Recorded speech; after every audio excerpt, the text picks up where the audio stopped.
Okay. सो इस video में हम जो है वो हेनरीज लॉ को डिस्कस करते हैं। अच्छा, हेनरीज लॉ बहुत सिंपल सा है कि वो कहता है कि अच्छा, पहले हेनरीज लॉ को समझने से पहले ना हमें इस बात का आइडिया होना चाहिए कि लेट सपोज ये हमारे पास एक कंटेनर है। ठीक है, इसमें ना लाइक होता क्या है कि लिक्विड है। ठीक है, लिक्विड की अगर फॉर एग्जांपल अगर यहाँ पे ना सिंपल पहले क्या था, लिक्विड था। ठीक है, थोड़ा सा टाइम गुजरा तो हमें पता है कि कुछ ना कुछ जो है वो लाइक हमने इसको अभी यहाँ पे बंद किया हुआ है कंटेनर को, और इसमें से कुछ ना कुछ जो है वो पार्टिकल्स इस्केप कर रहे हैं लिक्विड के, और वो गैस फॉर्म में जो है वो शिफ्ट हो जाएंगे। ठीक है, अच्छा, अब वो ये कहता है कि हमारे पास ये जो गैस के पार्टिकल्स हैं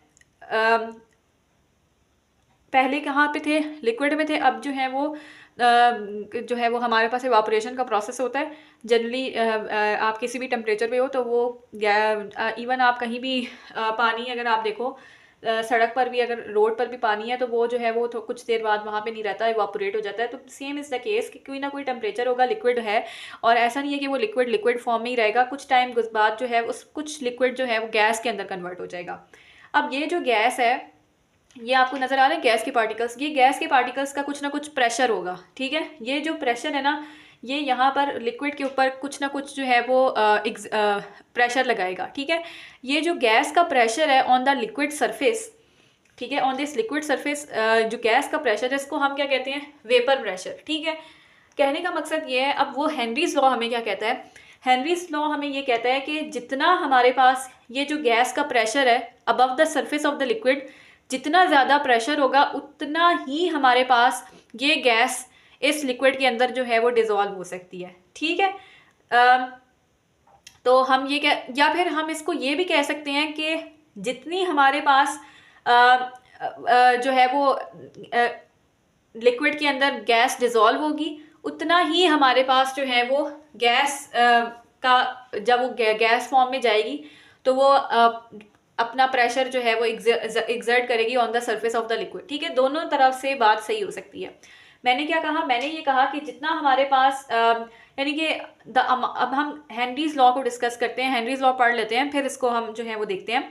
हेनरी लॉ कहता है कि the amount of dissolve gas in a liquid is directly proportional to its partial pressure of the liquid.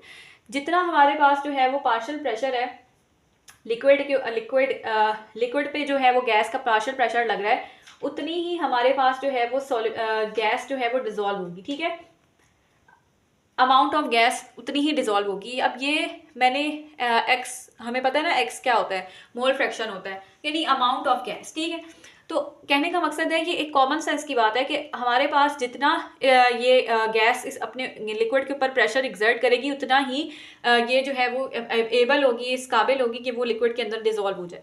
ठीक है, जितना इसके ऊपर प्रेशर होगा लिक्विड के ऊपर उतनी ही ये हमारे पास जो है वो डिजोल्व होगी। ठीक है, तो हेनरीज लॉ यही कहता है कि जितना हमारे पास जो है वो गैस का पार्शियल प्रेशर होगा उतनी ही ये हमारे पास जाके लिक्विड के अंदर डिजोल्व होती है। ठीक है, तो ये अमाउंट है जो जितनी ये डिजोल्व हो रही है, और ये जो है वो पार्शियल प्रेशर है। अच्छा, इसको मैं जो हूँ वो यहाँ पर ये चीज़ है ना, अब मैं यहाँ पे अगर प्रोपोर्शनैलिटी कांस्टेंट लगाती हूँ तो क्या आता है, के एच।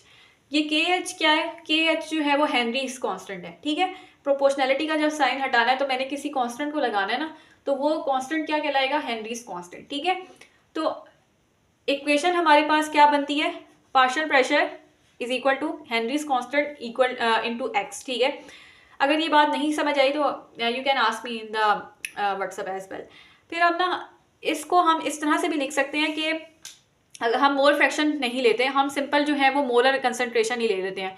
ये मोलर कंसंट्रेशन को मैंने ए से रिप्रेजेंट किया है, एक्स हो मोल फ्रैक्शन। डिफरेंट तरह से हम अमाउंट ऑफ गैस को रिप्रेजेंट कर सकते हैं ना, या तो हम मोल फ्रैक्शन की फॉर्म में कर रहे हैं या हम टोटल मोल्स की फॉर्म में कर रहे हैं। ठीक है, तो टोटल मोल्स की फॉर्म में करने से हमारे पास जो इक्वेशन आएगी वो कुछ इस तरह से आएगी। अगेन हमने हेनरीज कांस्टेंट लगाया।